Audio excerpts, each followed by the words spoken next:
Сәлем балалар, 2 сынып қазақ тілі сабағы 124 сабақ сын есімді қайталау тақырыбы. 14 жаттығу. Мәтінді тыңда. Ұшақ пен тікұшақ. Әуежайда 2-3 күннен бері ұшақ пен тікұшақ қатар тұрған еді. Bir кезде ұшақ: "Осы саған таң қаламын", деді көршісіне қарап.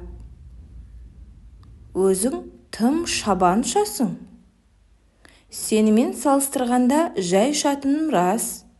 Есесіне, мен бір орында қалықтап тұра аламын.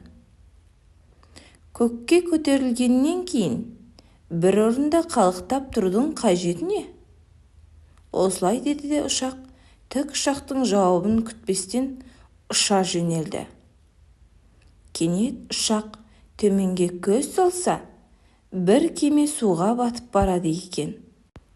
Құтқарушылар бір орында қалықтап тұрған тікұшақтан арқан саты түсіріп, кемедегі адамдарды құтқарып жатыр. Өзінің орынсыз сөзіне ұялған ұшақ бұлттардың арасына кіріп кетті. Мәтіннің авторы Бауыржан Ғұбайдуллин.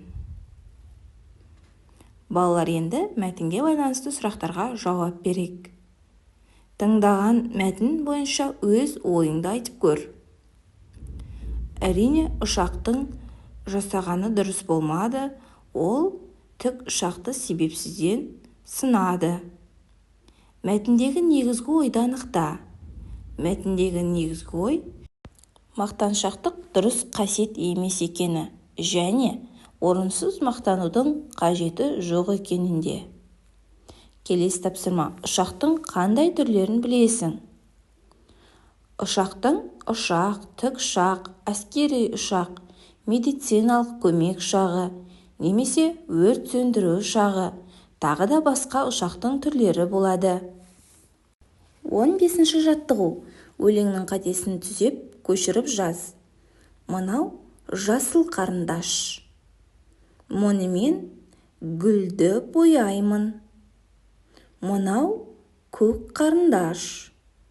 Мұнымен суды бояймын. Өлеңнің авторы Ұлықбек Есдәулет.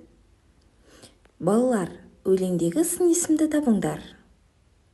Өлеңдегі сын есім жасыл және көк сөздері. Келесі тапсырма: қарамен жазылған сөздердің түбірі мен қосымшасын ажыратыңдар. Қарамен жазылған сөздер гүлді және суды сөздері. Гүлді сөзіндегі түбір гүл, ді қосымша. Суды сөзіндегі түбір су, ды қосымша болып табылады. Шығармашылық үзіліс. 16 жаттығу. Берілген әріптер қатарында жасырынған сын есімдерді тауып жаз.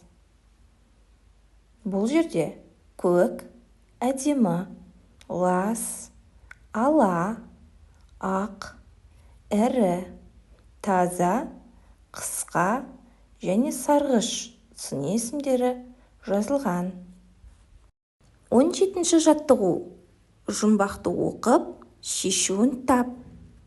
Адам көтерген көк ала шатыр қалқып келе жатыр. Жұмбақтың жауабы парашют. Ал енді осы жұмбаққа берілген тапсырмаларды орындайық.